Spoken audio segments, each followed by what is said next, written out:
Whether he brings me somewhere or not, I don't care about that.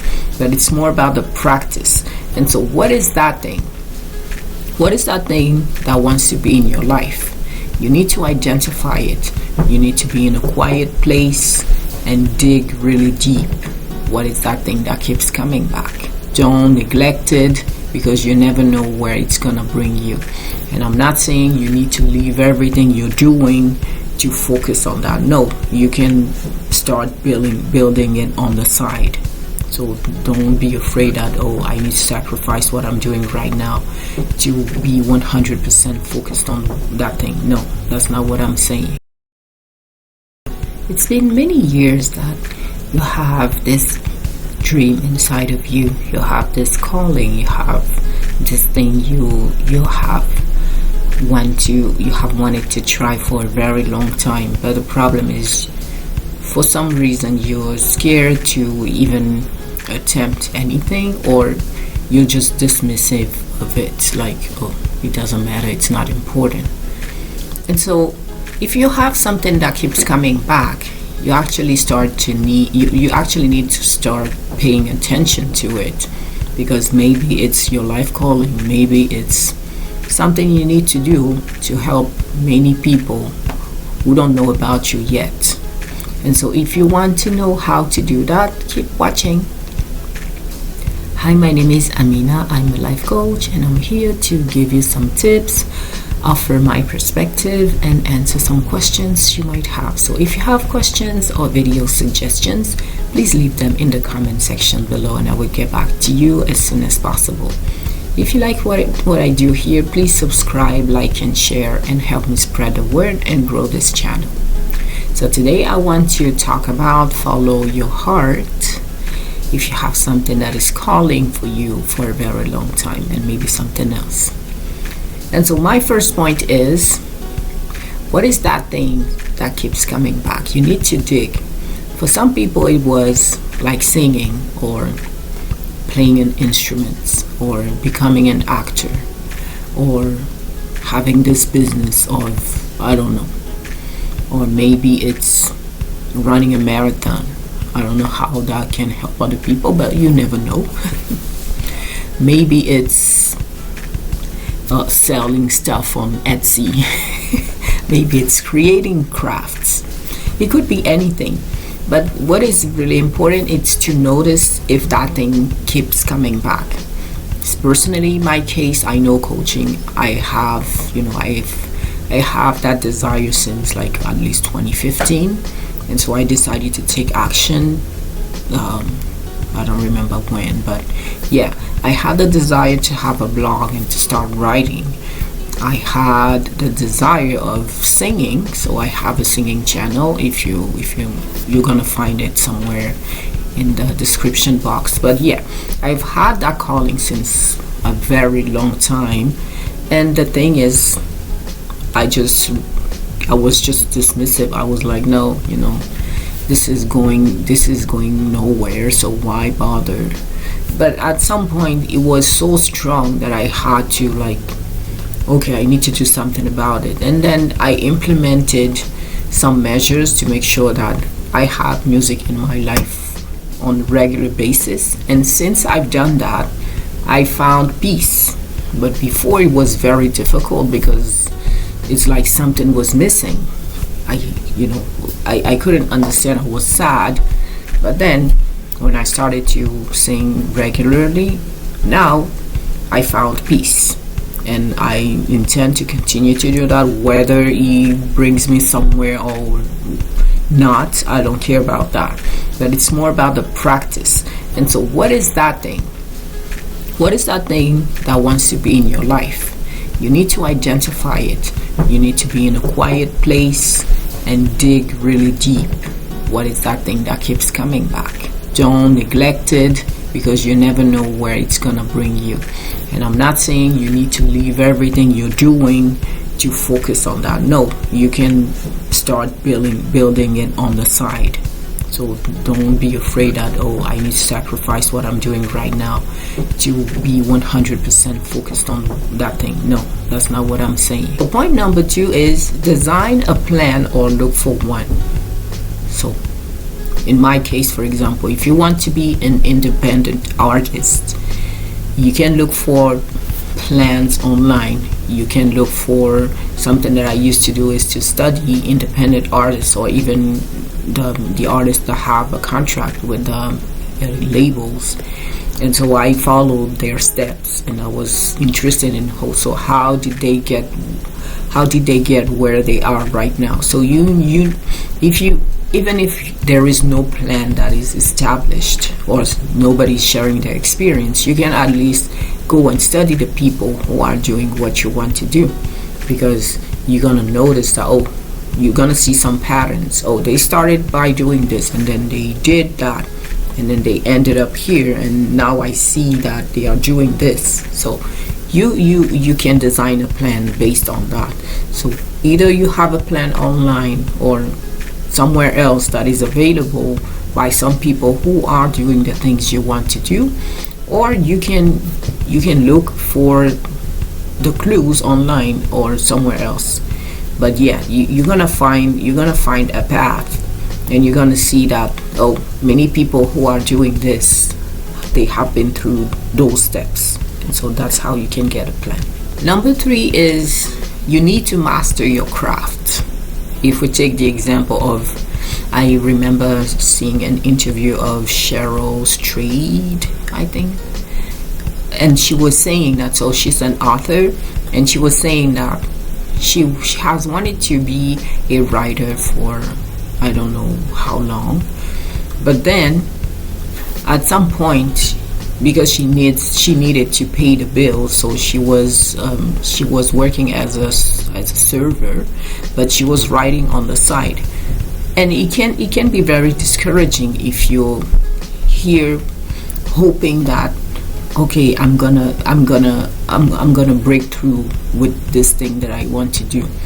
But she was saying, oh, I was so interested in mastering the craft. For me, that was more important than making money with it. And so she worked on her writing, and she improved things. And at some point, now she felt that she was qualified to start reaching out to other people and writing for professional articles and things like that. But first, she wanted to master the craft.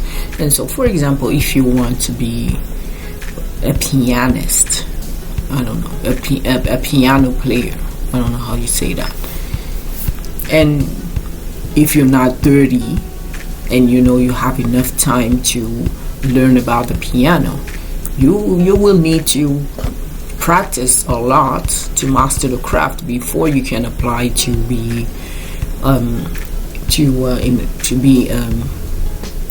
play as a professional.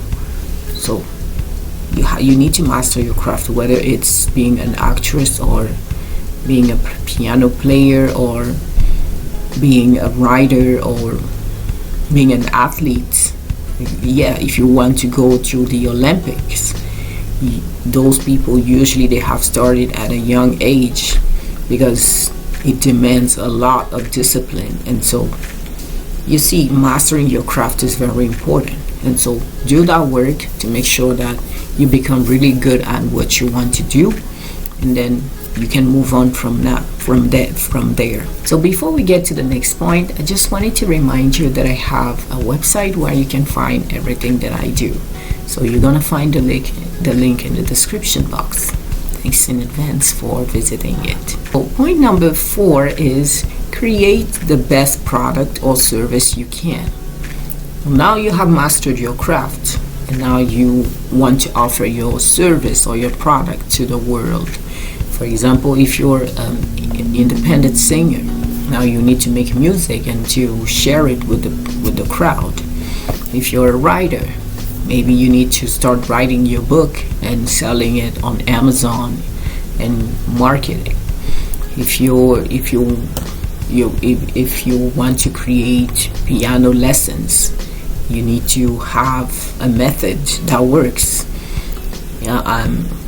if you go on YouTube, you're gonna find Cheryl Porter, and she is a singer and a vocal coach. So she has created her method to teach people how to sing, no matter where they come from and what are their capacity.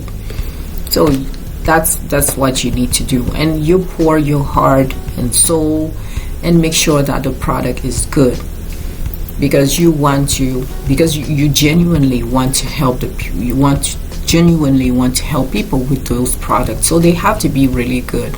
You cannot just do something like 1, 2, 3 and then it's done. No, you have to master the product and improve it over time, because it's not going to be perfect from the get-go. So you create a first version, and then over time you improve. The more you have customers, the more you can improve the product with their feedback. And my last point is market your product or service to the best of your abilities. And I know many people, including me, have a hard time marketing our product or service, because we don't want to bother people, and we're like, oh, who wants to buy that? And so that's why having the best product possible is really important, because if you believe in your product or service, and if you believe that it can change people's lives, you will have more motivation. Because if you had, for example, a product that can help people with their productivity, or if you have some hacks that can help people run a marathon without spending like months and months training, that's just and I'm not here to encourage laziness, it's just an example. But yeah, if you have like this product that can really change people's lives, you will want to market it, because you know people will need it. You will know that people will have their lives changed by the product. So you won't feel that ashamed to sell your products and market them. So yes, you need to have the best product ever, the best product possible, but you also need to have a good marketing strategy. You need to promote what you do. Don't just create and then you stay like that. So that's something I'm the champion with. I like to create stuff, but I don't promote them. So yeah, don't do like me. And I'm learning to market my stuff more. So yeah, be courageous, but it's mostly because what you have to offer is really good and that can help people. And I have the specific example of a band that I just discovered. So a friend sent me a song, and then I went to check the album, and I was blown by the album, and I was like, wow, so we can still have people making that kind of music today. So I'm now a big fan, and I'm really grateful that those people from the band, they found the courage to market their music, because the music is good, yes, but if nobody knows about it, how can you reach the people who will need that music? So yeah, that's just one example. So as a recap, when you have something that keeps coming back and you need to follow your heart, so step number 1 is you need to dig to understand what that thing is. Number 2 is design a plan or look for one. Number 3, you need to master your craft. Number 4, you need to create the best product or service you can. And number 5 is you need to market to the best of your ability. Don't be shy. So my challenge for you today is discover that calling you might have. So if you have something in your heart that keeps coming back, what is that thing? Sit with that thing and dig deep until you're capable of saying, okay, this is what I want to do. If you have that, maybe you already have it and you know what it is, but yeah, if that's not the case, dig and identify that thing. Please don't forget to subscribe, like, and share if you like what I do here. And if you have questions or video suggestions, please leave them in the comment section below. So my question for you today is, do you believe that we all have a calling, or do you think that it's just woo woo stuff or things that only the lucky ones can find? So that's it for today. I hope this video helps. Until next time, I wish you a good week and I will see you later. Thanks for watching. Bye.